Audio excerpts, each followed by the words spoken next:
கர்த்தராகிய இயேசு கிறிஸ்து நாமத்தினாலே உங்கள் யாவரையும் வாழ்த்துகிறேன்.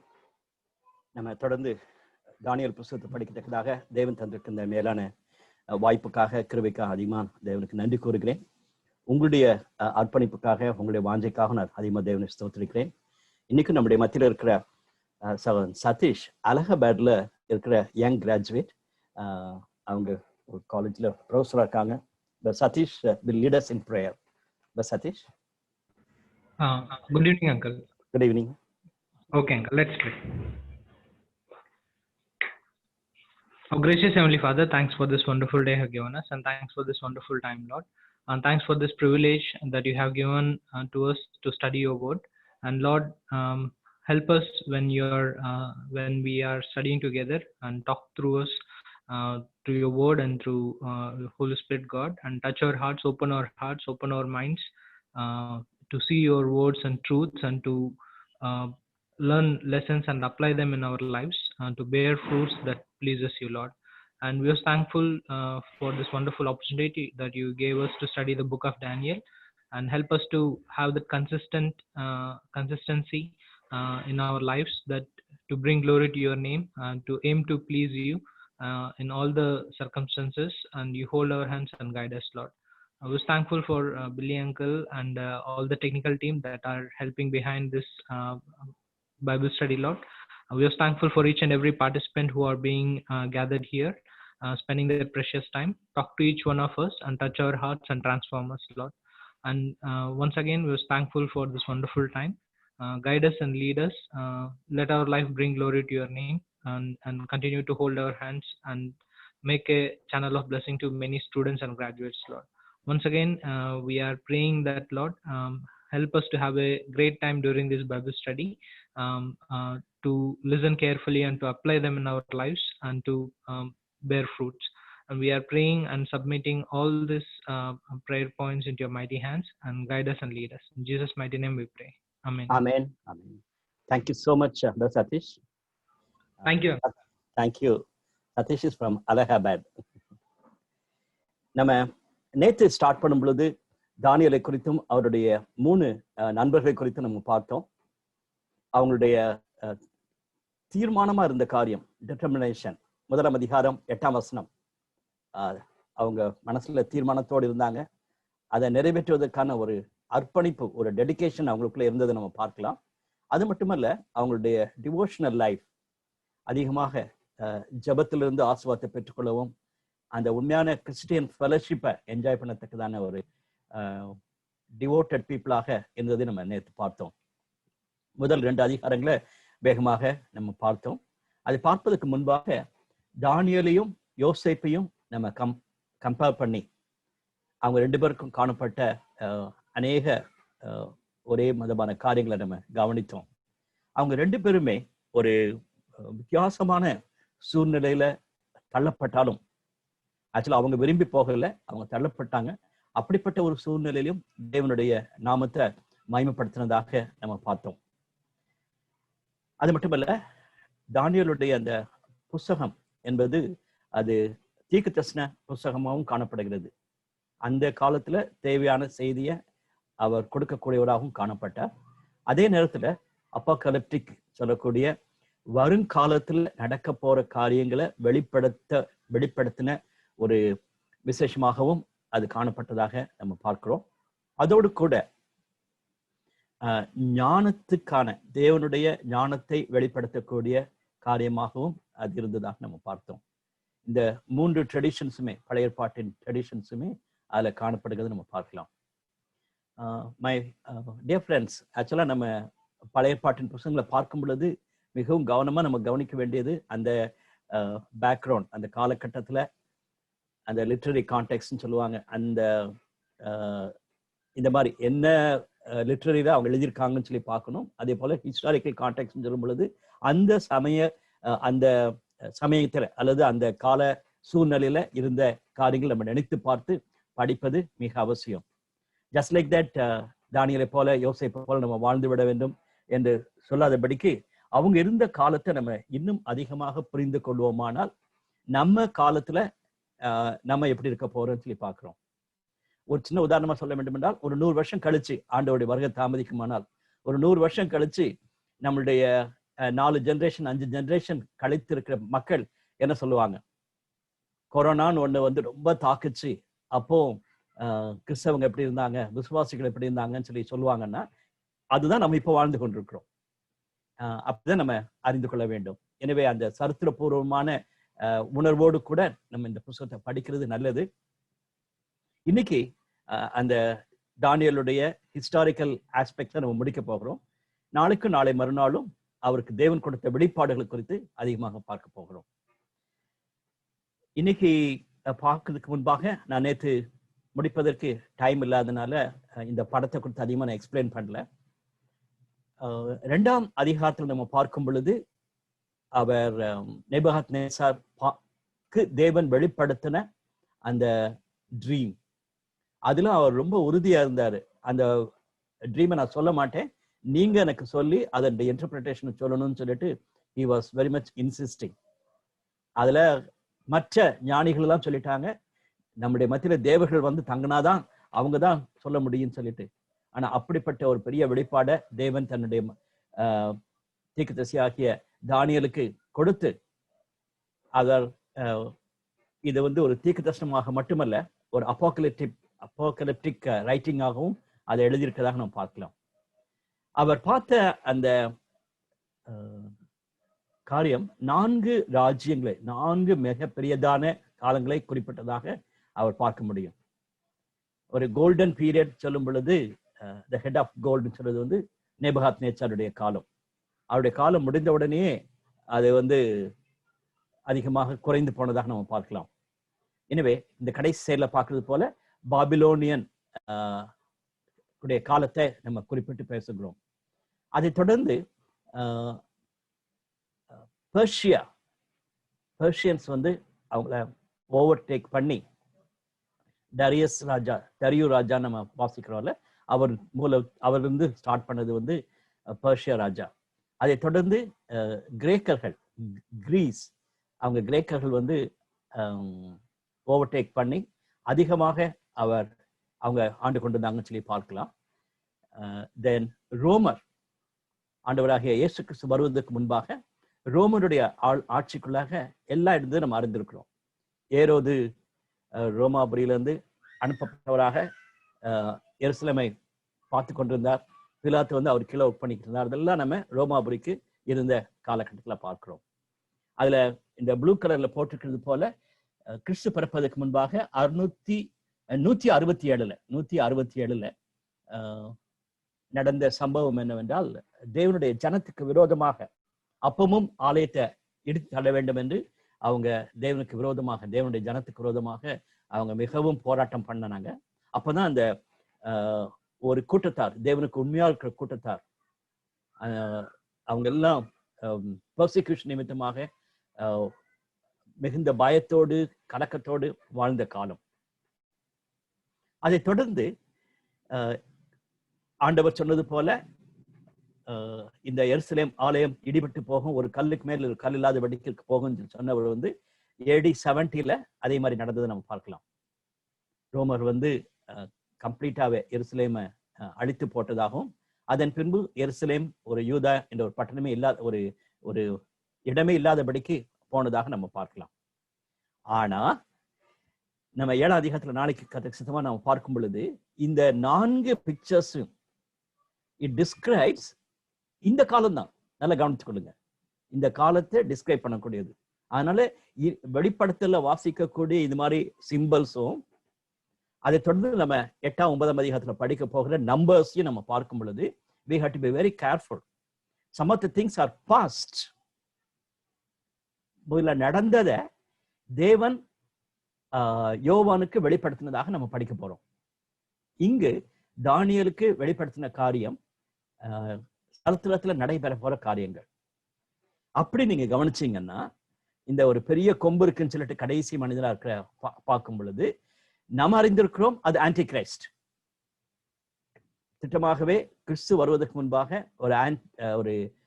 ஒரு நபர் வந்து ஆன்டி கிரைஸ்டாக வரப்போறாரு. அதுக்கு முன்னாடி நிறைய கொம்புகள் இருக்குது.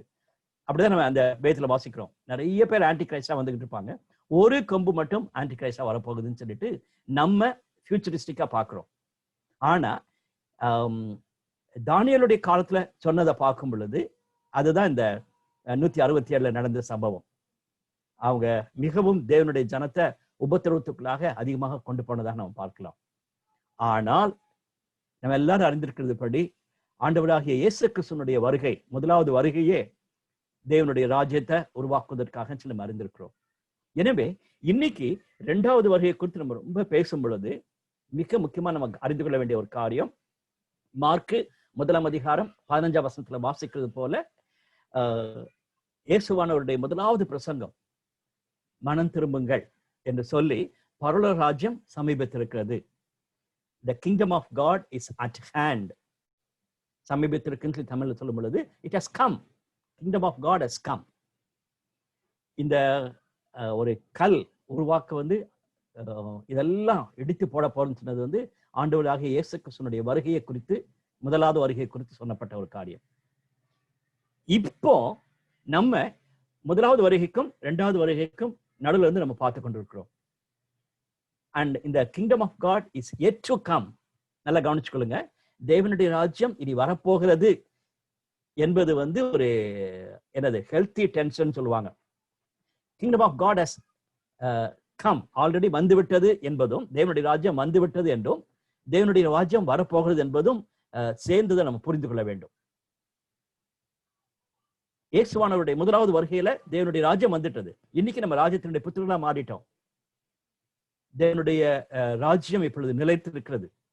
ஆனா ஒரு காலம் வரப்போகிறது, அப்பொழுது இதெல்லாம் அழிக்கப்பட்டு தேவனுடைய ராஜ்யம் நித்திய ராஜ்யமாக நிலைக்க போகிறது. அதுதான் நம்ம வேதத்தின் அடிப்படையில தேவன் தானியேலுக்கும் யோவானுக்கும் வெளிப்படுத்தின விசேஷத்திலிருந்து நம்ம அறிந்து கொள்ளக்கூடிய சத்தியம்.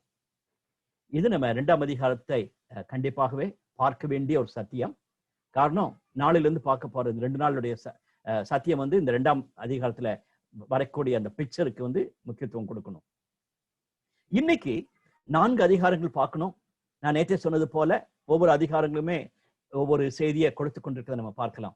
கடைசி 3 அதிகாரங்கள் மட்டும் சேர்ந்து தேவனுடைய 2வது வருகையின் காலத்தில் நடக்க போற காரியங்களை ஃபியூச்சரிஸ்டிக்காக கடைசி 3 அதிகாரங்கள் 10, 11, 12 அதிகாரங்களை கர்த்தருக்கு சித்தமான வியாழக்கிழமை நம்ம படிப்போம். அதுல நம்ம பார்க்க போகிறோம். இன்னைக்கு 4 அதிகாரங்கள் நமக்கு அதிகமாகவே இந்த 4 அதிகாரங்களுமே நிறைந்த ஸ்டோரிஸ், அதனால தெரிஞ்ச ஸ்டோரிஸ் தான். ஃபர்ஸ்ட் டைமா நீங்க யாரும் பைபிள் வாசிக்கிறவங்க இருந்ததுனால உங்களுக்கு புதுசா தெரியும். அதர்வைஸ் இந்த ஸ்டோரிஸ் எல்லாமே நம்ம கேட்ட சத்தியங்கள் அல்லது சரித்திரத்தில் நடைபெற்ற சம்பவங்கள். ஆனா அதுல இருந்து நாம் கற்றுக்கொள்ளக்கூடிய பாடங்களை இன்னைக்கு நம்ம பார்க்கலாம். நான் முன்னாலே சொன்னது போல தானியேலுடைய காலத்துல சரித்திரத்துல நடைபெற்ற சம்பவத்தை நம்ம படிக்கும் பொழுது இந்த காலகட்டத்துல, இந்த 21ஆம் நூற்றாண்டுல, கொரோனாவினுடைய காலத்துல, மோடி பிரைம் மினிஸ்டர் இருக்கிற காலத்துல, அப்படியாக நம்ம இப்படிப்பட்ட காலங்களிலே நம்ம அதை யோசித்து பார்த்து உணர்ந்து கொள்வது, அதுக்கேற்றமா வாழ்வது இன்னைக்கு நமக்கு கொடுக்கப்படுற ஒரு பெரிய சவால். அதுதான் நான் இன்னைக்கு முடிக்கும் பொழுது முடிக்க விரும்புகிறேன். ரைட். 3ஆம் அதிகாரத்துல அந்த நேபுகாத் நேச்சார் ஒரு பெரிய சிலையை உண்டாக்கினார். இன்னைக்கும் உலகத்திலே மிகப்பெரிய சிலை இந்தியாவில தான் இருக்குதுன்னு நமக்கு தெரியும். அண்ட் சிலைக்கு குறைச்சலே கிடையாது இந்தியாவில். அப்படிப்பட்ட இமேஜஸ் உருவாக்குவது காலங்களிலே சரித்திரத்திலே நடைபெற்ற சம்பவங்கள் நம்ம பார்க்கலாம். அது நிமித்தமாக 3 வாலிபர்கள் தங்களுடைய விசுவாசத்திற்கு ஒரு பெரிய டெஸ்ட் வந்ததாகவும் அதை அவங்க சந்தித்ததையும் 3ஆம் அதிகாரத்துல நம்ம படிக்க போகிறோம். 4ஆம் அதிகாரத்துல நேபுகாத் நேச்சாருடைய பெருமை, அவருடைய அகந்தை, அதன் நிமித்தமாக அவர் பார்த்த ஒரு தரிசனம், அது பிறகு தானியேல் அதை சொல்லுகிறார். அது தொடர்ந்து அவருடைய ரிப்பன்டன்ஸ், அதுவும் மிக முக்கியமான சத்தியமாக 4ஆம் அதிகாரத்துல பார்க்கிறோம். 5ஆம் அதிகாரத்துல ஒருவேளை நேபுகாத் நேச்சாருடைய சக்சஸரா வந்தவர் பெல்சாசார் அவர் ஒரு ராஜாவா அல்லது அவராலே ஏற்படுத்தப்பட்ட ஒரு நபரான்னு சொல்லி ஒரு கேள்வி இருந்தாலும் கூட அவரும் பொறுப்புள்ள ஒரு மனிதனாக காணப்படும் பொழுது அவருக்கும் அதே பெருமை வந்ததாக நாம் பார்க்கலாம். ஆனா அவர் ரிப்பென்ட் ஆகாதபடிக்கு கை கால்லாம் நடுநடுங்கி அன்னைக்கு நைட்டே கொலை செய்யப்பட்டார்னு சொல்லி நம்ம பார்க்கிறோம். எனவே அது 5ஆம் அதிகாரத்தில் நம்ம பார்க்கக்கூடிய மிக வருத்தமான ஒரு காரியம். அது மட்டுமல்ல, அதோடு கூட பாபிலோன் ராஜ்யம் முடிவற்றதை நம்ம பார்க்கலாம். இந்த 6ஆம் அதிகாரத்துல டரியஸ் வந்தது, டரியோ ராஜா வந்து அவரை வேற என்ன சிங்கக்கபில போட்டதும் ஒரு முக்கியமான ஒரு சம்பவமா நம்ம பார்க்கலாம். அதான் இப்போ தானியல் புஸ்தகம் சொன்னாவே சிங்கக்கபிக்குள்ள விழுந்ததுதான் நம்ம பார்க்கக்கூடிய ஒரு மிக முக்கியமானது. அதை நம்ம 6ஆம் அதிகாரத்துல பார்க்க போகிறோம். இப்பொழுதும் நம்முடைய மத்தியில் இருக்கிற தம்பி டேனி திருநெல்வேலி யூல கோஆர்டினேட்டரா இருக்காங்க. Danny will be reading the passage for us. நமக்கு தானியல் 3ஆம் அதிகாரத்துல இருந்து டேனி வாசிப்பாங்க. Uncle, am I audible? Yes, sir, Danny. Thank you, Uncle. Daniel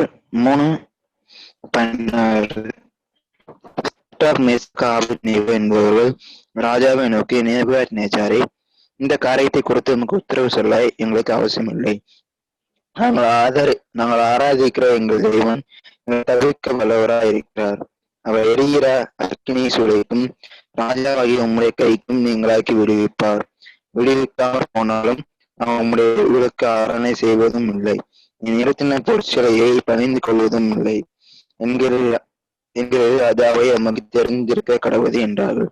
அப்போது நேபுகாத்நேச்சாருக்கு கடுகோபம் கொண்டு சாத்ராக், மேசாக், ஆபேத்நேகோ என்பவர்களுக்கு விரோதமாய் அவனுடைய முகம் வேறுபட்டது. சூளையை சாதாரணமாய் சூடாக்குவதை பார்க்கிலும் 7 மடங்கு அதிகமாய் சூடாக்கும்படி உத்தரவு கொடு. சாத்ராக், மேசாக், ஆபேத்நேகோ என்பவர்களை எரிகிற அக்னி சூளையிலே போடுவதற்கு அவளை கட்டும்படி தன் ஆணவத்தில் பலசாலிகளாகிய புருஷர்கள் கட்டளையிட்டான். அப்பொழுது அவர்கள் தங்கள் சால்வைகளோடும் நிசார்களோடும் பாகைகளோடும் மற்ற வஸ்திரங்களோடும் கட்டப்பட்டு எரிகிற அக்னி சூளையின் நடுவிலே போடப்பட்டார்கள். ராஜாவின் கட்டளை கடுமையாக இருந்தபடினாலும் சூளை மிகவும் சூடாகப்பட்டிருந்தபடினாலும் அக்னி ஜுவாலையானது சாத்ராக், மேசாக், ஆபேத்நேகோ என்பவர்களை தூக்கி கொண்டு புருஷரை கொன்று போட்டது. சாத்ராக், மேசாக், ஆபேத்நேகோ என்னும் அந்த 3 புருஷரும் கட்டொன்றவர்களாய் எரிகிற அக்னி சூளைகளின் நடுவிலே விழுந்தார்கள். அப்பொழுது ராஜாவாகிய நேபுகாத்நேச்சார் பிரமித்து தீவிரமாய் எழுந்திருந்து தன் மந்திரிமார்களை நோக்கி, 3 புருஷரை அளவோ கட்டொன்றவர்களாக அக்கினியிலே போடுவித்தோம் என்றான். அவர் ராஜாவுக்கு பிரதித்திரமாக, ஆம் ராஜாவே என்றார்கள். அதற்கு அவன், இதோ 4 பேர் விடுதலையாய் அக்கினியின் நடுவிலே உலாவுகிறதை காண்கிறேன். அவளுக்கு ஒரு சேதமும் இல்லை. 4ஆம் ஆளின் சாயல் தேவபுத்திரனுக்கு ஒப்பாய் இருக்கிறது என்றான். அப்பொழுது நேபுகாத்நேச்சார் எரிகிற அக்கினி சூளையின் வாசலண்டைக்கு வந்து, உன்னதமான தேவனுடைய தாசராகிய சாத்ராக், மேசாக், ஆபேத்நேகோ என்பவர்களே, நீங்கள் வெளியே வாருங்கள் என்றான். அப்பொழுது சாத்ராக், மேசாக், ஆபேத்நேகோ என்பவர்கள் அக்கினி நடுவிலிருந்து வெளியே வந்தார்கள்.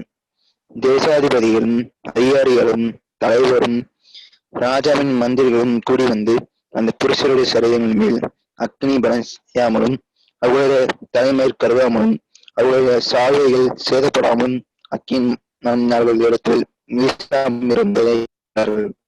அப்பொழுது நேபுகாத்நேச்சார் சாத்ராக், மேசாக், ஆபேத்நேகோ எங்களுடைய தேவனுக்கு ஸ்தோத்திரம், அவர்கள் தங்களுடைய தேவனை தவிர வேறொரு தேவனும் சேவித்து பணியாமல் அவரையே நம்பி ராஜாவின் கட்டளை தள்ளி தங்கள் சரீரங்களை ஒப்புக் கொடுத்ததினால் அவர் தமது தூதனை அனுப்பி தமது தாசரை விடுவித்தார். ஆதலால் சாத்ராக், மேசாக், ஆபேத்நேகோ என்பவருடைய தேவனுக்கு விரோதமாய் தூஷண வார்த்தையை சொல்கிற எந்த ஜனத்தானும் எந்த ஜாதியானும் எந்த பாஷைக்காரனானும் துண்டித்து போடப்படுவான். அவன் வீடு இறுக்கமாக்கப்படும் என்று என்னாலே தீர்மானிக்கப்படுகிறது. இவ்விதமாய் இரட்சிக்கத்தக்க தேவன் வேறொரு இல்லை என்றான். பின்பு ராஜா சாத்ராக், மேசாக், ஆபேத்நேகோ என்பவர்களை பாபிலோன் தேசத்தில் உயர்த்தினான். Thank you Danny. நம்ம இந்த 3ஆம் அதிகாரத்தை நம்ம பார்க்கும் பொழுது முதல் 12 வசனங்களில ராஜாவாகிய நேபுகாத்நேச்சார் ஒரு மிக உயரமான ஒரு சிலையை பண்ணுவித்து பாபிலோன் மாநகரத்தில் இருக்கிற தூரா என்னும் சமவெளியிலே நிறுத்தினான்னு சொல்லி நம்ம பார்க்கிறோம். சில கேள்விகள் நம்ம கேட்கணும். அப்போ தானியேல் எங்க போனாரு? It's a big question. ஆக்சுவலா இவங்க 3 ஃப்ரெண்ட்ஸ் மட்டும் தனியா மாட்டிக்கிட்ட மாதிரி தெரிகிறது. தானியேல் அவங்களை விட்டுட்டு ஓடிட்டாரா, அல்லது தானியேல் வந்து மறைஞ்சிட்டாரா, அப்படிலாம் நம்ம நினைக்க வேண்டியதே கிடையாது. இந்த இடத்தை பற்றி போட்டிருக்கிறதுனால அந்த இடம் இல்லாதபடிக்கு வேற இடத்துல ஒருவேளை தானியேல் இருந்திருக்கு. அது ஒரு பெரிய ராஜ்யத்துல இருந்ததுனால அந்த கன்ஃபியூஷன் நமக்கு வரக்கூடாது. அதே மாதிரி சிலை நான் சொல்லும் பொழுது இந்த காலத்துல இருக்கிற மாதிரியே தான் சிலைகளை உருவாக்கி மக்கள் அதை வந்து ஒரு பெரிய காரியமாக பெருமையாக நினைத்து கொண்டிருக்கிறாங்க. இப்ப நமக்கு மிகவும் வருத்தமாய் காணப்படக்கூடிய ஒரு காரியம் வந்து இந்த வல்லபாய் பட்டேலுடைய சிலை. இவ்வளவு பணத்தை செலவழிச்சு ஒரு சிலையை வைக்கணுமா சொல்றது ஒரு பெரிய கேள்வி. நல்லதுதான், அவங்களுடைய அவரை நினைச்சது யோசித்து பார்த்தது நல்லதுதான். ஆனா இவ்வளவு செலவழிச்சு பணத்தை செலவழிக்கும் அது அதனுடைய கமெண்ட்ஸை கேட்கும் பொழுது மிகவும் கவலையா இருக்கிறது. ஆனா அவர் வைக்கல. இது வந்து இந்த எது ராஜா வந்து ராஜாவை வச்சாரு. பட் இந்த காலத்துல வைக்கக்கூடியவங்க எல்லாம் மறைக்கிறதுக்கு முன்னாலே ஒரு சில வச்சுக்கிறாங்க, அல்லது மறைத்த பிறகு நிறைய பேர் வைத்துக் கொண்டிருக்காங்க. It communicate something. இந்த இமேஜ் சொல்லும் பொழுது நம்ம எல்லாம் தேவனுடைய சாயல படைக்கப்பட்டிருக்கிறோம். நம்ம சாயலுக்கு ஒரு பெரிய சிலையை வைக்கிறது வந்து அதை பெருசா செய்வது வந்து மிக மடத்தனமான ஒரு காரியம். அதான் நான் கடைசியா சொல்லும்போது சொல்லுவேன், இட்ஸ் a செல்ஃப் ப்ரொஜெக்ஷன். இன்னைக்கு சமுதாயத்துல எப்படியெல்லாம் செல்ஃப் ப்ரொஜெக்ட் பண்ணுமோ யோசிக்கிறாங்க. ஸோ தம்பிமார் தங்கச்சிமார், பி கேர்ஃபுல். உங்களுடைய ஒருவேளை நீங்க சிலை வைக்க மாட்டீங்க, ஆனா உங்களுடைய ஸ்டேட்டஸ்ல நீங்க போடக்கூடிய செல்ஃபி படங்கள் அல்லது நம்மளுடைய சோசியல் மீடியால நம்ம ப்ரொஜெக்ட் பண்ணக்கூடிய காரியங்கள் எதுவாக இருக்கலாம். we have to be very very careful. ஆண்டவருடைய இமேஜை நம்ம ப்ரொஜெக்ட் பண்ணி காட்டுறோமா, அல்லது நம்ம பெரிய ஆள்டான்னு சொல்லி காட்டுறதுக்கு நம்ம செய்யறோமான்னு சொல்லி யோசிச்சு பார்க்கலாம். நல்லா படிங்க, நல்ல டிகிரி வாங்குங்க. And I really wish that you will be shining stars. பின்னால சொல்றது போலதான், நல்ல பிரகாசிக்கக்கூடிய நீங்க நட்சத்திரங்களா இருக்கணும். ஆனா உங்க பெயருக்கு முன்னாலேயும் உங்க பெயருக்கு பின்னாலேயும் காணப்படக்கூடிய காரியங்களுக்கு முக்கியத்துவம் கொடுத்து ஆண்டவருடைய இமேஜை விட்டுறாதீங்க. உங்களுக்கு நல்ல பெயர் இருக்குது, உங்க பெயருக்கு முன்னால உங்க பெயருக்கு பின்னால என்ன வரப்போகுதுன்னு சொல்லிட்டு ரொம்ப ஆங்ஷியஸா இருந்து அதற்காக உங்க வாழ்க்கையை விட்டு கொடுத்துடாதீங்க. ஸோ அதெல்லாம் இமேஜ், இதெல்லாம் நமக்கு இமேஜை நம்ம பார்க்கக்கூடும். அண்ட் அது மட்டுமல்ல, அப்படி நம்மளை ரொம்ப ப்ரொஜெக்ட் பண்ணும் பொழுது நமக்குள்ள ஒரு பெருமை வந்துடும். அந்த பெருமை வந்த பிறகு நேச்சுரலா மற்றவங்கள நம்ம தாழ்வா நம்ம நினைக்க துவங்குவோம். நமக்குள்ள ஒரு கோபம், எரிச்சல் எல்லாமே வருவதை நம்ம பார்க்கலாம். 4ஆம் வசனத்துல, கட்டியக்காரன் உரத்த சத்தமாய் சகல ஜனங்களும் ஜாதிகளும் பாஷைக்காரர்களுமே உங்களுக்கு அறிவிக்கப்படுவது என்னவென்றால், எக்காலம், நாகேஸ்வரம், கிண்ணரம், வீணை, சுரமனரம், தம்புரு எல்லாம் இந்தியாவில் இருக்கக்கூடிய பழங்காலத்துல யூஸ் பண்ணப்பட்ட மியூசிக்கல் இன்ஸ்ட்ருமெண்ட்ஸ் நம்ம பார்க்கலாம். எனவே இட்ஸ் வெரி மச் இந்தியன் கான்டெக்ட்ல இருக்கிறத நம்ம பார்க்க முடியும். பேசிக்கா இது வந்து ஏஷியன் கான்டெக்ட் தான். எனவே நிறைய பேர் வந்து நம்ம ஐரோப்பா கண்டத்துல இருந்து இயேசுவான வந்துட்டான்னு சொல்லும் பொழுது இதெல்லாம் நம்ம சொல்லலாம். ஒருவேளை இந்த வசனத்தை அமெரிக்கன்ஸ் வாசிச்சாங்கன்னா அவங்களுக்கு நிறைய புரியாது, அவங்களுக்கு கிட்டாரும் கீபோர்டு தான் தெரியும். பட் நமக்கு தான் இந்த இதெல்லாம் நமக்கு புரியும், ரைட்? நீங்க கேட்கும் பொழுது நீங்கள் தாழ விழுந்து ராஜாவாகிய நேபுகாத்நேச்சாரின் பொற்சிலையை பணிந்து கொள்ள கடவீர்கள். எவனாகிலும் தாழ விழுந்து அதை பணிந்து கொள்ளாமல் போனால் அவன் அந்நேரமே எரிகிற அக்னி சுவாலையின் நடுவிலே போடப்படுவான். It's very very clear. இந்த சிலையை நீங்க வணங்கணும், ரைட்? இப்ப நிறைய யூதர்கள் அங்க இருந்திருப்பாங்க. இந்த 3 பேர் மட்டும் நின்றாங்கன்னு சொல்லி பார்க்கிறோம். நிறைய பேர் அங்க இருந்திருப்பாங்க. ஸோ அவங்களுடைய மைண்ட் செட் எப்படி இருந்திருக்குன்னு சொல்லி நீங்க யோசிச்சு பாருங்க. இல்ல நம்ம அங்க இருந்திருந்தோம்னா இந்த 3 பேரோட இருந்திருப்போமா அல்லது அவங்களோட இருந்திருப்போமான்னு சொல்லி யோசிச்சு பார்க்கலாம். ஒண்ணு வந்து நம்ம சொல்லலாம், ஆண்டவரே நான் தயவு செய்து மன்னிச்சிடும், நான் இந்த ஒரு தடவை மட்டும் இவர் இந்த சிலையை விழுந்து வணங்கிக்கிறேன், வேற வழி இல்லை, அல்லது நான் I have to face death சொல்லிட்டு பயத்தோட ஒரு தடவை மட்டும் நான் வணங்கிக்கிறேன்னு சொல்லி சொல்லியிருந்துக்கலாம். அல்லது ஓடி உறைஞ்சிருப்போம், அந்த மாதிரி சத்தம் கேட்கும் பொழுது டாய்லெட்டுக்குள்ள போயிடலாம், அல்லது தலைவலிக்கு சொல்லி படுத்துக்கலாம்னு சொல்லிட்டு எங்கேயாவது ஓடுறதுக்கு நம்ம we can try. 3வது பாசிபிலிட்டி, நான் வணங்குறதெல்லாம் அந்த சிலையில உண்மைதான் நான் வணங்குறேன், ஆனா சிலை நினைச்சு நீ சிலையில நீர் இருக்குன்னு நினைச்சிட்டு வணங்குறேன்னு சொல்லிட்டு we can compromise in many many ways. அந்த மற்ற யூதர்கிட்ட கேட்டிருந்தா அப்படி சொல்லிருப்பாங்க. நாங்க செய்யறது ஒன்றும் தப்பா தெரியல, காரணம் எங்க மனசுதான் முக்கியம். வெளிப்பிரகாரமாக விழுந்து வணங்குறது முக்கியம் இல்லைன்னு சொல்லலாம். I am not talking anything about our own times, but be careful whether we are compromising. அதுதான் நான் சொல்ல விரும்புகிற ஒரு காரியம். 13ஆம் வசனத்துல, அப்பொழுது நேபுகாத் நேச்சார் உக்கிர கோபம் கொண்டு இந்த 3 பேரையும் நோக்கி அவனுக்கு கட்டளையிட்டான். அந்த புருஷர் ராஜாவின் சமூகத்தில் கொண்டு வந்து விட்ட பொழுது, நீங்கள் என் தேவனுக்கு ஆராதனை செய்யலாம். இது நல்ல கவனிங்க. 14ஆம் வசனத்துல, நேபுகாத் நேச்சார் அவர்களை நோக்கி, சாத்ராக் மேஷாக் ஆபேத்நேகோ என்பவர்களே, நீங்கள் என் தேவர்களுக்கு ஆராதனை செய்யாமலும் நான் நிறுத்தின பொற்சிலையை பணிந்து கொள்ளாமலும் இருந்தது மெய்தானா? So it is not a simply image of the king. இன்னும் ஆட் ஆகுது, அது வந்து the dimension of the religion. That is the challenge. இன்னைக்கு இந்தியாவில் மட்டுமல்ல, எல்லா இடங்களிலும் இருக்கக்கூடிய ஒரு பெரிய சேலஞ்ச் என்னன்னா, outwardly they say something, but inwardly there may be some other thing. So நீங்கள் என் தேவர்களுக்கு ஆராதனை செய்யாதபடி இருக்கிறீங்களான்னு சொல்லிட்டு, அப்போ they have to confront the king. ராஜா, உம்முடைய சிலைக்கு நாங்க இப்போ உங்க வழங்குறது போல உங்க சிலைக்கு வாங்குறது பெரிய காரியம் கிடையாது. நீர் உயிரோட இருக்கிறீர், உமக்கு நாங்க உங்க காலில் விழுந்து வணங்கணுமா வளைஞ்சிட்டு போறோம். ஆனா உம்முடைய தேவர்களுக்கு நாங்க வணங்கணும்னு அவசியமே கிடையாது. அதனால்தான் அந்த வேர்ட் யூஸ் பண்ணியிருக்கோம், confrontation with the king. So we need to have such a guts. அப்படிப்பட்ட ஒரு தைரியம் நமக்கு தேவை. எங்கு ஞானமா பேசணுமோ அங்க கன்ஃபரண்ட் பண்ணணும். அப்பதான் அவங்க சொல்றாரு, நான் இப்படி திரும்ப மியூசிக் போட போறோம், நீங்க வணங்கலன்னு சொன்னா கண்டிப்பா உங்களை என் கைக்கு தப்பிவிக்க போகிற தேவன் யார் என்றான் என்று சேலஞ்ச் பண்றான். ஸோ ஓல்ட் டெஸ்டமெண்ட் ஹிஸ்டரியில that's a big challenge for God's name. எலியாவுக்கு அதுதான். நீங்க 450 வச்சுக்கோங்க, எங்க தேவனா அல்லது உன்னுடைய தேவனா, அது மாதிரி சொல்லக்கூடியது. தாவீது கோலியாத்தை கொல்லும் பொழுது அதே தான், எங்களுடைய தேவன் God, whether your God can save you என்ற ஒரு சவால் கடவுளுடைய நாமத்திற்கு விரோதமாக செயல்படக்கூடிய ஒரு காரியம். அது பிசாசு ராஜாவை தூண்டி விடலாம், அல்லது நம்மளுடைய தலைவர்களை தூண்டி விடலாம், நம்மளுடைய சமுதாயத்தில் இருக்கக்கூடிய மற்றவங்களை தூண்டி விடலாம், ஈவன் நம்முடைய குடும்பத்திலேயோ அல்லது வெளியிலையும் பார்க்கும் பொழுது அப்படிப்பட்ட மக்களை பிசாசு தூண்டி விட்டு உங்க தேவன் உங்களை காப்பாத்திடுவாரா சொல்லிட்டு சவால் கொடுக்கிறது தான். ஆனா நம்ம இப்ப வாசிக்க கேட்டது போல அவங்க திட்டமா சொல்லிட்டாங்க, இதை குறித்து நான் உங்களுக்கு பதில் சொல்றதுக்கு அவசியமே கிடையாது ராஜா, நீ இது என்னமோ செய்க, ஆனால் we are not going to worship you, we are not going to worship your God என்றதை அவங்க திட்டமா சொல்றாங்க.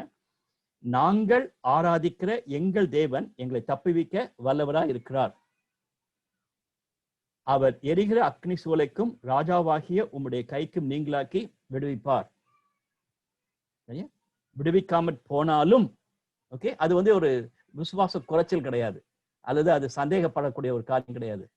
they had a strong conviction. அதுலதான் கொஞ்சம் கவனமா நம்ம பார்க்கணும். இன்னைக்கு ஒரு சிலர் இந்த பாசிட்டிவ் வேர்ட்ஸ் சொல்லணும், அது வந்து இந்த அமெரிக்க தேசத்துல வின்சென்ட் பீல்னு சொல்லிட்டு அவர் தான் எழுதினது, பாசிட்டிவ் திங்கிங் பாசிட்டிவ் வேர்ட்ஸ்ன்னு சொல்லிட்டு. இப்போ அது வந்து very much secular, that's not a Christian thing. நீ எல்லாமே பாசிட்டிவ் யோசிக்கணும், நெகட்டிவா நினைச்சனா உனக்கு நெகட்டிவ் தான் நடக்கும். ஸோ பாசிட்டிவ் நினைக்கணும்னு சொல்லி சொல்றது. அதனால ஆண்டவர் என்ன காப்பாத்திடுவான்னு சொல்லி காப்பாத்திடுவார். Be careful. அப்பனா இந்த 3ஆம் அதிகாரம் 18 வசனம் தப்பா சொல்லிட்டாங்களே, விடுவிக்காமற் போனாலும் பயந்து போய் ஒருவேளை அவங்க விடுக்காம ஆண்டவர் விடுக்காம போயிட்டாருன்னு சொல்லிட்டாங்களா? இல்ல, தயவுசெய்து நம்ம திங்க் பண்ணணும். இன்னைக்கு நிறைய பேர் தப்பா அப்படி சொல்லிட்டு இருக்காங்க.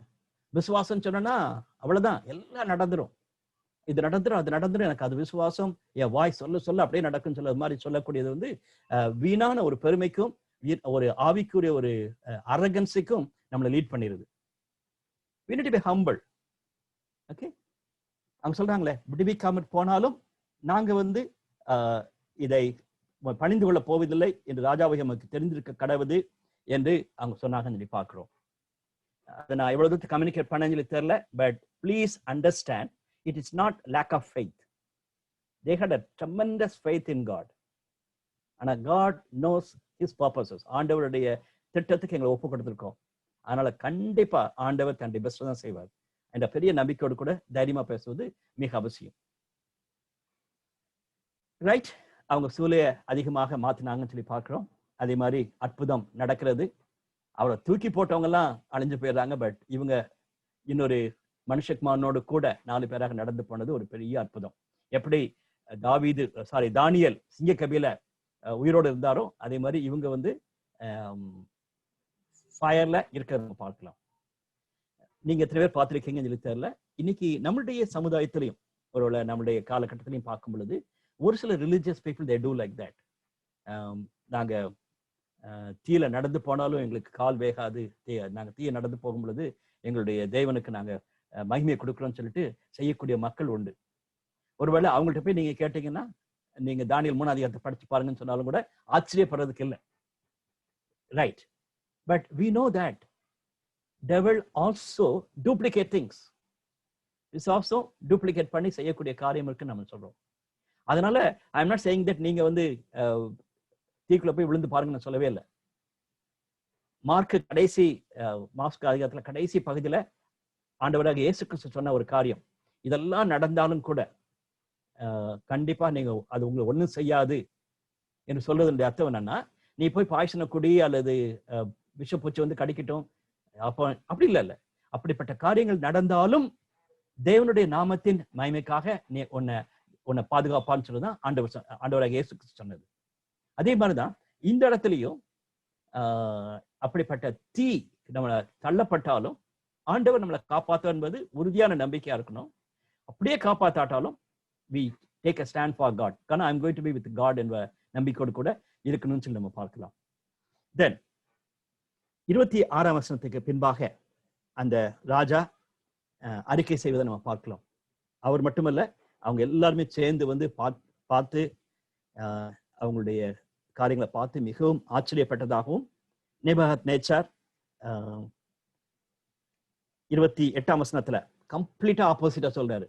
உங்களை தேவன் காப்பாத்திடுவாரான்னு சொன்னவர் இப்ப 28ஆம் வசனத்துல சாத்ராக், மேஷாக், ஆபேத்நேகோ என்பவர்களுடைய தேவனுக்கு ஸ்தோத்திரம், அவர்கள் தங்களுடைய தேவனை தவிர வேறு தேவனையும் சேவித்து பணியாமல் அவரையே நம்பி ராஜாவின் கட்டளையை தள்ளி தங்கள் சரீரங்களை ஒப்பு கொடுத்ததினால் அவர் தமது தூதனை அனுப்பி தம்முடைய தாசரை விடுவித்தார்.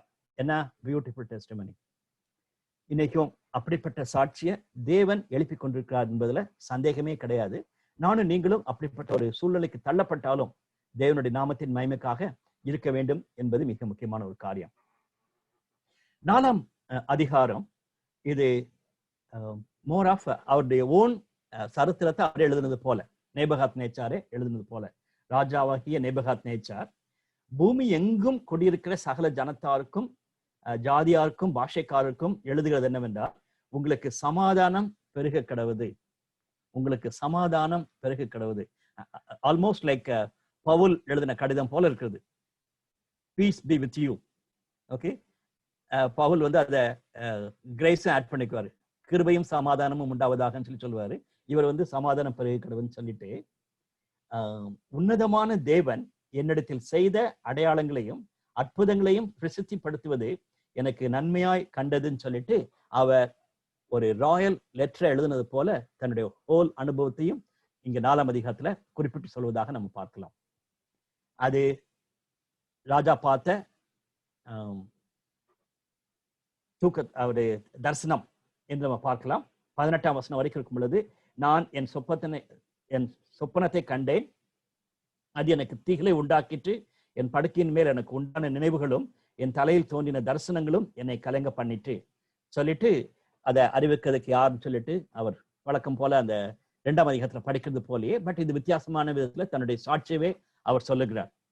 அது வந்து அவர் படுக்கையில பார்த்த சொப்பனம் என்று சொல்லி குறிப்பிட்டு சொல்லுகிறார். 19ஆம் வசனத்துக்கு பின்பாக, நேரம் இல்லாதனால கொஞ்சம் வேகமா போகிறேன். இந்த பகுதி நீங்க வாசிக்கும் பொழுது இட்ஸ் வெரி மச் நரேட்டிவ், அதாவது அப்படியே ஸ்டோரியாக இருக்கக்கூடிய காரியம் தான். இதை நம்ம இன்டர்பிரேட் பண்ணதுக்கு ஒன்றும் பெரிய காரியங்களாம் ஒன்றும் கிடையாது. அந்த சரித்திரத்தை கவனமா நம்ம வாசிச்சோம்னா ஒவ்வொரு வார்த்தைகளும் நமக்கு பிரயோஜனமா இருக்கும். 19ஆம் வசனத்துக்கு பின்பாக, அப்பொழுது தானியலை ஒரு நாளிகை மட்டும் திகைத்து சிந்தித்து கலங்கினான். ராஜா அவனை நோக்கி, பெல்சாஷாரே, சொப்பனமும் அதன் அர்த்தமும் உன்னை கலங்க பண்ண வேண்டியதில்லை என்றான். அப்பொழுது பெல்சாஷார் பிரதித்திரமாக, என் ஆண்டவனே, அதுல சொல்லும் பொழுது இன்ட்ரெஸ்டிங் நேம், தானியலுடைய பெயர் யூதருடைய பெயர். அவனுக்கு கொடுக்கப்பட்ட பெயர் பெல்சாஷ் என்பது அவருக்கு கொடுக்கப்பட்ட பெயர். அதுல ராஜா எழுதும் பொழுது தானியலுடைய பெயரையும் குறிப்பிட்டு எழுதுகிறார். அதன் பின்பு நீ கவலைப்பட வேண்டாம், you tell me the interpretations சொல்றாரு. அதனால தானியேல் அவர் பார்த்த அந்த தரிசனத்தினுடைய அர்த்தத்தை குறிப்பிட்டு சொல்வதாக நம்ம பார்க்கலாம். அதே போல அது அவருடைய வாழ்க்கையில நடைபெற்றது. அவர் ஒரு தன்னுடைய பெருமை நிமித்தமாக அடிபட்டு போனார் என்று நம்ம பார்க்கலாம். 24 வசனத்துல, ராஜா அதன் அர்த்தமும் ராஜாவாகிய என் ஆண்டவர் பேரில் வந்த உன்னதமானவருடைய தீர்மானமும் என்னவென்றால், மனுஷரினின்று நீர் தள்ளப்படுவீர், வெளியின் மிருகங்களோடு சஞ்சரிப்பீர், மாடுகளைப் போல புல்லை மேய்ந்து ஆகாய்த்து பணியிலே நனைவீர். உன்னதமானவர் மனுஷருடைய ராஜ்யத்தில் ஆளுகை செய்து தமக்கு சித்தமாய் இருக்கிறவனுக்கு அதை கொடுக்கிறார் என்பதை நீர் அறிந்து கொள்ள மட்டும் 7 காலங்கள் உம்முடைய பேரில் கடந்து போக வேண்டும். ஆனாலும் விருட்சத்தின் வேர் ஆகிய அடிமரம் தரையில் இருக்கட்டும் என்று சொல்லப்பட்டது என்னவென்றால், நீர் பரம அதிகாரத்தை அறிந்த பின் ராஜ்யம் உமக்கு நிலை நிற்கும். ஆகையால் ராஜாவே, நான் சொல்லும் ஆலோசனையை நீர் அங்கீகரித்துக் கொண்டு நீதியை செய்து உமது பாவங்களையும் சிறுமியானவர்களுக்கு இறங்கி உம்முடைய அக்கிரமங்களையும் அகற்றிவிடும். அப்பொழுது உம்முடைய வாழ்வு நீடித்திருக்கும் என்றான். என்ன beautiful way of almost like an altar call. யார்ட்ட? ராஜாட்டே போய் தானியல் கொடுத்ததா நாம் பார்க்கிறோம். இதெல்லாம் ராஜாவாகிய நேபுகாத் நேர்மேல் வந்தது சொல்லிட்டு அவர் எப்படி தேவனை அக்னாலஜ் பண்ணுகிறார் என்று நம்ம பார்க்கலாம்.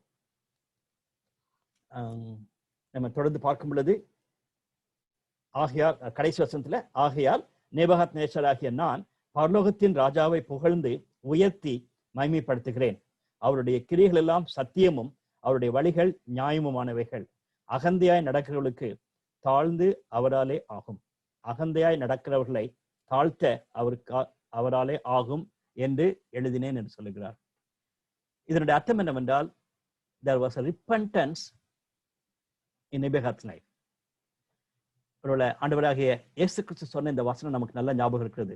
நீ உலகம் முழுவதையும் ஆதாயப்படுத்திக் கொண்டாலும் உன் ஆத்மாவை நீ நஷ்டப்படுத்தினால் உனக்கு என்ன லாபம்? உன் ஆத்மாவுக்கு சமமாக நீ என்னத்தை கொடுக்க முடியும்னு சொல்லிட்டு, அது இந்த வசனத்துக்கு, இந்த அதிகாரத்துக்கு மிக சரியானத்துல பொருந்தும். நேபுகாத் நேச்சார் ஒரு பெரிய ராஜா, அவர் எல்லாருக்கும் இருக்கிறது. ஆனா தன்னுடைய ஆத்மாவை இழந்து போயிருந்தார்னா என்ன பரிதாபம். சோ இதுல இருந்து நம்ம கற்றுக்கொள்ளக்கூடிய ஒரு காரியம், பெருமைப்படக்கூடிய மக்கள் நிறைய பேர் இருப்பாங்க. ஒருவேளை நம்மளுடைய ஆச்சரியமா படலாம், இவங்களா ரட்சிக்கப்படவே முடியாது, இவங்க மோசம் அவங்க மோசம் சொல்லிட்டு அவங்களுடைய பின்னணியை வைத்து அவங்களை சப்போர்ட் பண்ணக்கூடிய மக்கள் எல்லாம் வைத்து நம்ம சொல்லிக் கொண்டிருப்போம். ஆனா நேபுகாத் நேச்சாரே அப்படிப்பட்ட ஒரு கடினமான நாட்களை கடந்து போகும் பொழுது அவர் மனம் திரும்பினார் என்று பார்க்கிறோம். எனவே நீங்க யாரை குறித்து யோசித்தாலும் சரி, மிக மோசமான ஒரு மனுஷன் இந்த உலகத்திலேயே கெடுக்கக்கூடியவனா இருக்கான், நம்முடைய தேசத்தையே கெடுக்கக்கூடியவனா இருக்கான், நம்முடைய திருச்சபையை கெடுக்கக்கூடியவனா இருக்கான் சொல்லி பல காரியங்களை குறித்து நம்ம பேர்களை சொல்லி நினைச்சுக்கிட்டு இருந்தோம்னா, ரிமெம்பர் டேனியல் 4th chapter 4ஆம் அதிகாரத்தை ஞாபகத்துக் கொள்ளுங்க. நேபுகாத் நேச்சார் மனம் திரும்பினது போல இவர்களும் மனம் திரும்புவதற்கு நிறைய வாய்ப்புகள் உண்டு. ஆனா அவங்க மாடை போல புல்ல தின்னு அவங்களுக்கு அப்படிப்பட்ட ஒரு கடினமான நாட்களை ஆண்டவர் பனிஷ்மெண்டா கொடுத்தாருன்னா, அப்பமாவது அவங்க உணர்ந்து வந்தாங்கன்னா நல்லா இருக்கும். இந்த கொரோனா நாட்களிலே பல விதமான வியாதிகள், பயங்கரமான காரியங்கள் நடைபெறும் நாட்களா இருக்கலாம், அல்லது இந்த கொரோனா எல்லாம் போன பிறகு கூட இப்படிப்பட்ட மக்கள் அவங்களுக்குள்ள ஒரு பயத்தை ஆண்டவர் கொடுத்து அவங்க மனம் திரும்ப வேண்டும் என்பது நம்ம ஜெபிக்க வேண்டிய ஒரு காரியம். 5ஆம் அதிகாரம் இது பெல்ஷாத்தார் என்னும் ராஜா தன் பிரபுக்களின் 1000 பேருக்கு ஒரு விருந்து செய்தான்னு சொல்லி பார்க்கிறோம். It is a next generation. நமக்கு அடுத்த வசனத்துல காணப்படுகிறது. ஆனா இந்த ரெண்டு பேசேஜையும் நம்ம கம்பேர் பண்ணுவது ரொம்ப அவசியம். ஒருவேளை நான் டைம் இருந்துச்சுன்னா அந்த கம்பாரிசனை போடணும்னு ஆசைப்பட்டேன். நேபுகத் நேச்சார் பெருமையா இருந்தார். ஆனா தேவன் அவர் அடித்தது நிமித்தமாக அவர் மனம் திரும்பினான்னு சொல்லி பார்க்கிறோம். அவர் மனம் திரும்பி இருந்தார்னா, மனம் திரும்பும் பொழுது கண்டிப்பா அங்க ஊர்ல ஒரு பெரிய எழுப்புதல் வந்திருக்கும். ஓ, ராஜாவே மாறிட்டாரு. அவர் எவ்வளவு பெருமையா இருந்து தன்னுடைய சிலையெல்லாம் வைத்து வாழ்ந்து கொண்டிருந்தவர் இப்பொழுது கடைசியில பார்க்கும் பொழுது ஒரு ஒரு நைட்ல ஒரு சொப்பனத்தை கேட்டாரு, சொப்பனத்தை பார்த்தாரு. அதன் பின்பு தானியேல் மூலமாக அந்த செய்தியை கேட்டாரு. இப்ப ரட்சிக்கப்பட்டாரு. அவ்வளவுதான். நம்மளுடைய வார்த்தை சொல்ல வேணுமா, அவர் ரட்சிக்கப்பட்டிருக்கார், அவர் மனம் திரும்பி இருக்கிறார். ஆனா அடுத்த ஜெனரேஷன், ஒரு ஜெனரேஷன் வரும் பொழுது ரொம்ப வருத்தமான ஒரு காரியம். தானியேலையும் மறந்துட்டாங்க, இந்த தேவன் செய்த காரியத்தையும் மறந்து போயிட்டாங்க. Is it possible? ஒரு நமக்கு பார்க்கும் பொழுது இல்ல அப்படிலாம் இருக்கல இல்ல நான் நினைக்க சான்ஸ் இருக்குது. அப்படி யாராவது நினைச்சீங்கன்னா I just want to check, அதாவது நான் உங்களை செக் பண்ண விரும்புகிறேன். நீங்களே யோசித்து பாருங்களேன். நல்ல கிறிஸ்தவ குடும்பத்திலிருந்து வந்தவங்க எல்லாம் பாத்தீங்கன்னா, உங்களுடைய தாத்தா பாட்டி நீங்க பேசியிருந்தீங்கன்னா அவங்களுடைய விசுவாசத்தை பார்க்கும் பொழுது, அவங்களுடைய உறுதியான நம்பிக்கையெல்லாம் பார்க்கும் பொழுது, இன்னைக்கு நம்ம இல்லையே. ஒரு நிறைய பேர் ஃபர்ஸ்ட் ஜெனரேஷன் கிறிஸ்டியன்ஸா இருப்பீங்க. But think of others. நம்ம நாளே சொல்லியிருக்கேன், என்னுடைய ஒய்ஃபுடைய தாத்தாவுடைய காலம், அவங்க அந்த வில்லேஜ்ல அவங்க தான் first Christian. And he became என்னது ஒரு teacher. Very powerful testimony, very powerful testimony. And ஆனா இப்போ தேர்ட் ஜெனரேஷன், ஃபோர்த் ஜெனரேஷன் வந்து இப்போ அடுத்த ஜெனரேஷனையும் நாங்க பார்க்க துவங்கிட்டோம். அப்போ அந்த பூட்டன் தாத்தா இந்த ஃபெய்த் நமக்கு இருக்கான்னு சொல்லி பார்க்கும் பொழுது ரெண்டு ஜெனரேஷன்லயே அடிபட்டு போயிருது. So we have to be very very careful. It can happen. ஒரு ஜெனரேஷன் ரொம்ப ஒரு பெரிய ரிவைவல் செஞ்சு, ஒரு ஜெனரேஷன் நல்ல ஆண்டவருக்கு உண்மையா இருந்துட்டு அடுத்த ஜெனரேஷன் பாவத்துக்குள்ள போவதற்கு இந்த 5ஆம் அதிகாரம் உதாரணமா காணப்படுகிறது. ரைட்? இந்த மனுஷனுடைய காரியத்தை பார்க்கும் பொழுது அவர் ராஜாவா அல்லது அவருக்கு கீழே இருந்த ஒரு பொறுப்பான நபரான்னு சொல்லிட்டு ஒரு சந்தேகம் இருக்கிறது. காரணம் ஹிஸ்டரியில பார்க்கும் பொழுது இவருடைய பெயர் ராஜாக்களுடைய லிஸ்ட்ல இல்லையா. It's okay. பட் நேபுகாத் நேச்சாருடைய சக்சஸரா இவர் வந்திருக்கான்னு சொல்லி தெரிகிறது. இவர் மிக பரிதாபமான வாழ்க்கை வாழ்ந்ததாகவும், அவர் 1000 பேருக்கு ஒரு விருந்து பண்ணதை நம்ம பார்க்கலாம். எஸ்தர் ராஜாவுடைய காலத்தில் நம்ம பார்த்தோம். அந்த ஜெனரேஷன் வந்து ஒருவேளை ஃபீஸ்ட் வைக்கக்கூடிய ஜெனரேஷன், ஒரு பெரிய ஃபீஸ்ட் வச்சு என்ஜாய் பண்ணக்கூடியது. ஒரு மாசம் முழுவதும், ஒரு வாரம் முழுவதும் என்ஜாய் பண்ணிட்டு ராஜா வந்து அவ்வளவு பேருக்கு சாப்பாடு போட்டதை நம்ம அறிந்திருக்கிறோம். அதன் நிமித்தமாக தான் எஸ்தருக்கு முன்னால் அந்த ராணி தூக்கி வீசப்பட்டா, அதன் பின்பு எஸ்தர் வந்தாலும் நம்ம அறிந்து பார்த்திருக்கோம். இங்கே அதான் நம்ம பார்க்கிறோம். 1000 பேருக்கு அவர் ஒரு பெரிய விருந்தை செய்து எருசலேமிலிருந்து கொண்டு வந்த அந்த வெசல்ஸை யூஸ் பண்ணியிருக்காங்க. அது வந்து ஒரு மிக பயங்கரமான ஒரு காரியம். அது வந்து அவங்களுக்கு இருந்த ஒரு என்ன சொல்லலாம், தமிழ்ல சாதாரண சொன்னா அவங்களுக்கு இருந்த கொழுப்பு, ஒரு திமிர்த்தனம், அப்படிப்பட்ட வார்த்தை நம்ம சொல்லணும். அப்படிப்பட்ட ஒரு திமிரோடு கூட அவங்க செஞ்சாங்கன்னு சொல்லி பார்க்கிறோம். அது ஏன் அப்படி சொல்றேன்னு சொன்னா, 4ஆம் வசனத்தை பாருங்க. தானியேல் 5ஆம் அதிகாரம் 4ஆம் வசனம். அவர்கள் திராட்சரசம் குடித்து பொன்னும் வெள்ளியும் வெங்கலமும் இரும்பும் மரமும் கல்லுமாகிய தேவர்களை புகழ்ந்தார்கள். எருசலேம்ல இருந்து கொண்டு வரும் பொழுது அவங்க மரம் கல்னால செஞ்ச பாத்திரத்தை கொண்டு இருக்கவே மாட்டாங்க. எல்லாம் பொண்ணுனாலையும் வெள்ளினாலையும் செஞ்ச பாத்திரம் தான் கொண்டு வந்தாங்க. இன்னைக்கு அவங்க குடிச்சதெல்லாம் பொண்ணும் வெள்ளினால செஞ்ச பாத்திரத்துல குடிச்சிட்டு எப்படிப்பட்ட ஆண்டவர், அவங்களுடைய ஆண்டவரை புகழ்ந்திருக்காங்க பாருங்க. 5ஆம் வசனம். அந்நேரத்திலே something happens like that. அதே நேரத்துல ஆண்டவர் நின்னு தண்டிக்கிறத நம்ம பார்க்கலாம். அது ஒரு பயங்கரமான ஒரு காரியமா நம்ம பார்க்கலாம்.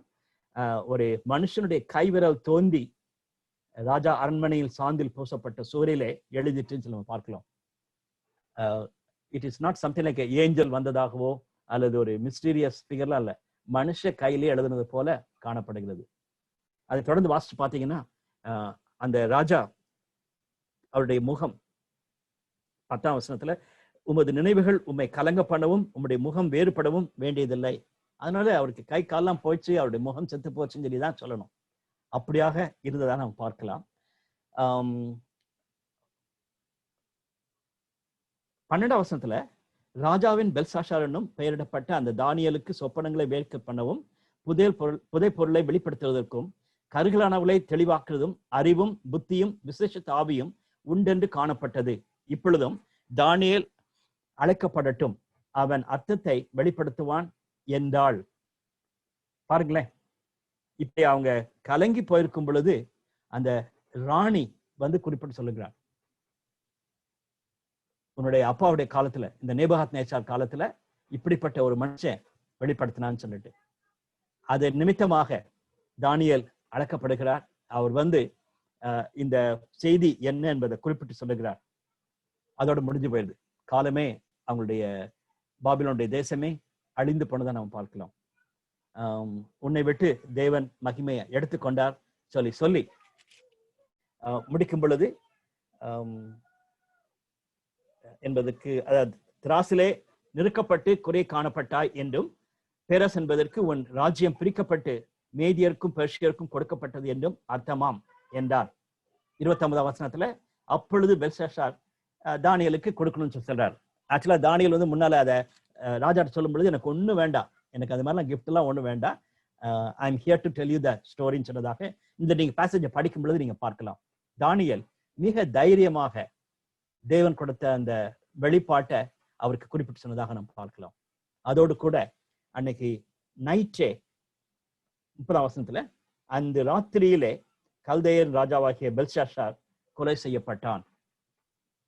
அதோடு பாபிலோன் அந்த ஆளுகை முடிந்து போறதை நம்ம பார்க்கலாம். ஒரு நமக்கு டக்குன்னு 36ஆம் வசனத்தை வருகிறது. அது எவ்வளவு காலம் நமக்கு தெரியாது. ஒரு காலத்துல அவங்க ரொம்ப ஸ்ட்ரகிள் பண்ணியிருப்பாங்க. எப்படி ஒரு அசாசினேஷன் முடிஞ்ச உடனே ஒரு கஷ்டமான காலத்தை கிராஸ் பண்ணி போறோமோ அதே மாதிரிதான். நம்மள ஒரு சிலருக்கு நல்லா தெரியும், இந்திரா காந்தியை அசாசினேட் பண்ண உடனே இந்தியாவில் காணப்பட்ட ஒரு பெரிய குழப்பமான ஒரு காலம். இந்திரா காந்தி திடீரென்று கொல்லப்பட்ட உடனே ஒரு பெரிய கலக்கம். அப்படி அவர் கொல்லப்பட்ட பின்பு அவங்களுடைய ராஜ்யமே கலக்கமடைந்தது. அதை தொடர்ந்து தரியு ராஜா மன்னனாக வந்ததாக நம்ம பார்க்கிறோம். 6ஆம் அதிகாரம் அடுத்த ஒரு மிக முக்கியமான ஒரு ஸ்டோரி.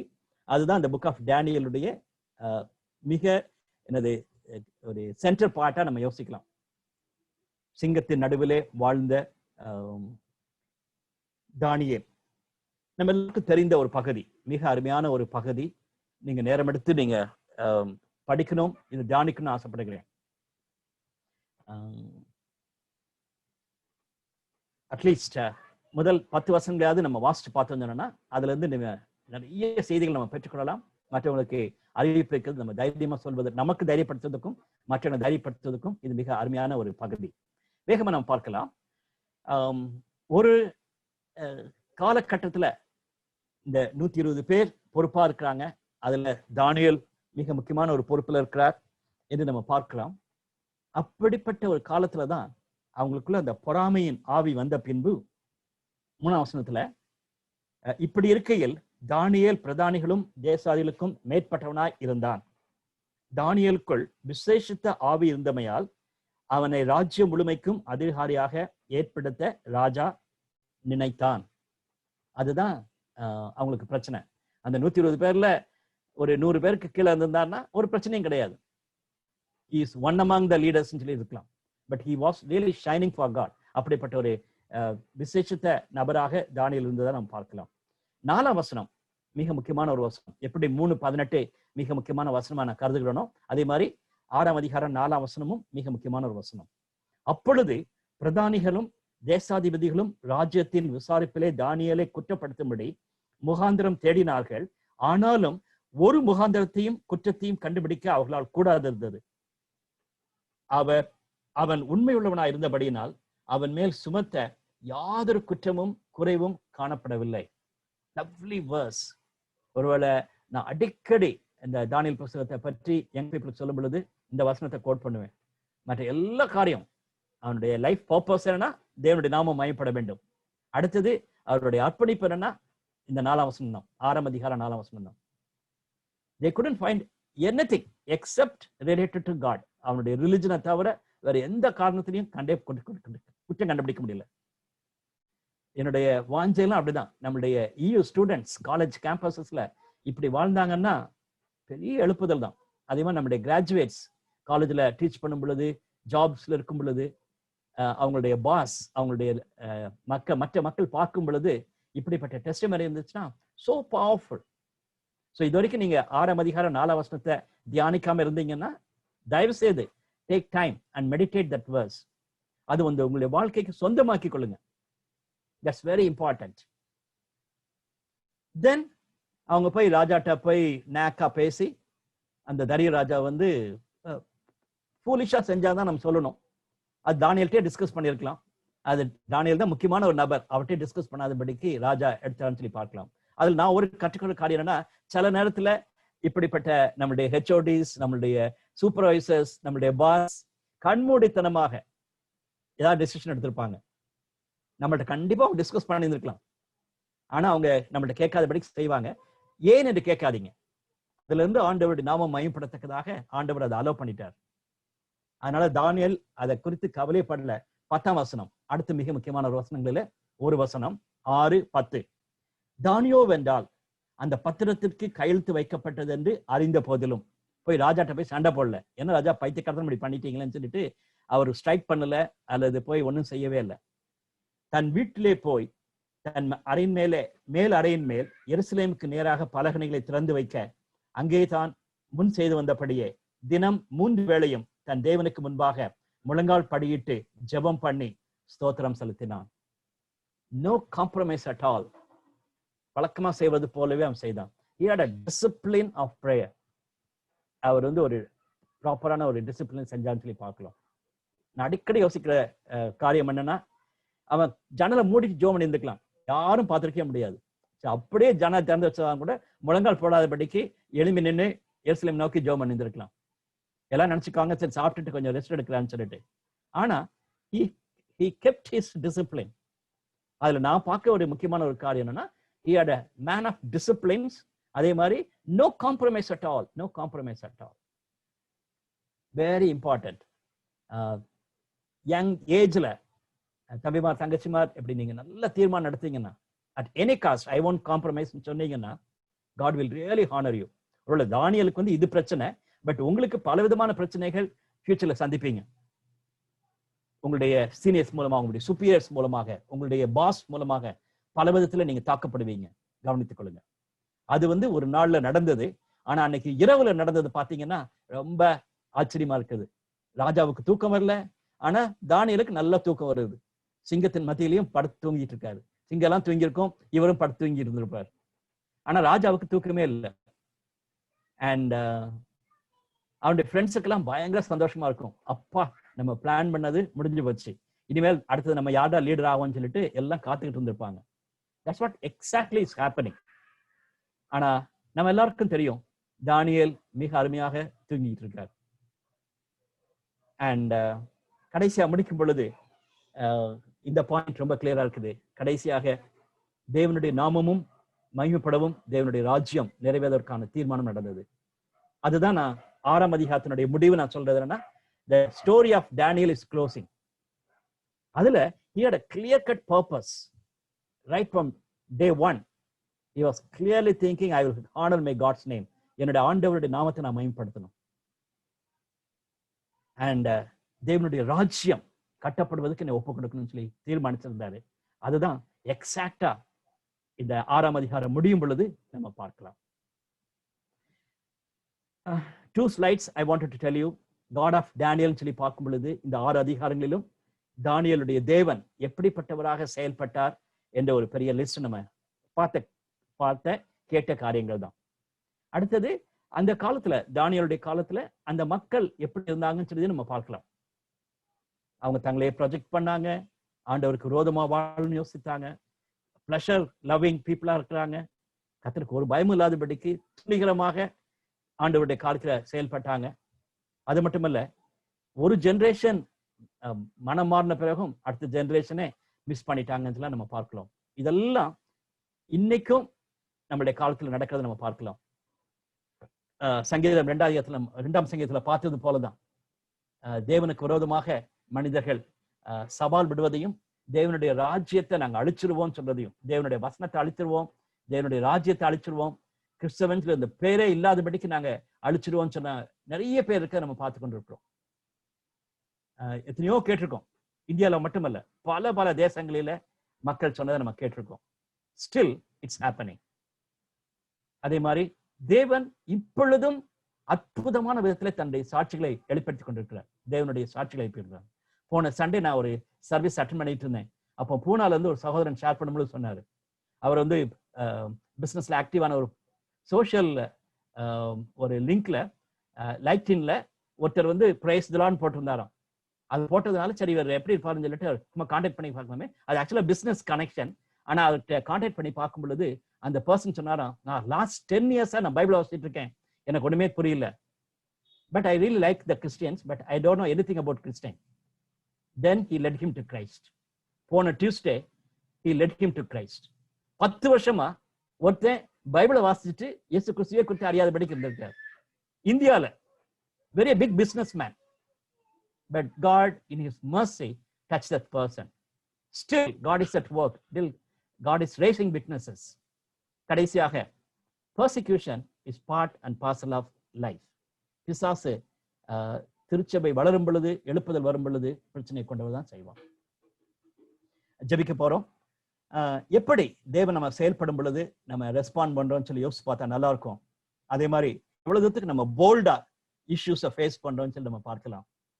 ஒருவேளை கடினமான சூழ்நிலையில் மத்தியில நம்ம வாழும் பொழுது எப்படி நம்ம தேவனுடைய நாமத்தை மகிமைப்படுத்துறோம்னு சொல்லி யோசிச்சு பார்த்தா நல்லா இருக்கும். ஆண்டவர் தாமே நமக்கு உதவி செய்யட்டும். மீதி இருக்கிற 2 நாட்களிலும் அந்த தரிசனங்களை குறித்து பார்க்கும் பொழுது தேவன் நமக்கு உதவி செய்வாராக. ஆமேன். ஜெபிப்போம். எங்கள் அன்பின் ஆண்டவரே, ஒருவேளை வேகமாக தானியேலுடைய சரித்திரத்தை நாங்கள் படித்தாலும் எங்களோடு கூட நீ இடைப்படுகிற தயவுக்காக ஸ்தோத்திரம். தானியேலுடைய தெய்வம் எங்களுடைய தேவன் என்று நாங்கள் உரிமை பாராட்டுகிறோம். ஆண்டவரே, இந்த சமுதாயத்தில் நாங்கள் வாழும் பொழுது உம்முடைய நாமத்தை நாங்கள் மகிமைப்படுத்துவோம். உம்முடைய ராஜ்யத்தை நாங்கள் விரிவாக்கும் தக்கதாக எனக்கும் எங்கள் ஒவ்வொருவருக்கும் கிருபை பாராட்டும். தொடர்ந்து எங்களோடு கூட பேசும். இயேசு கிறிஸ்துவை ஜெபிக்கிறோம் நல்ல பிதாவே. ஆமென்.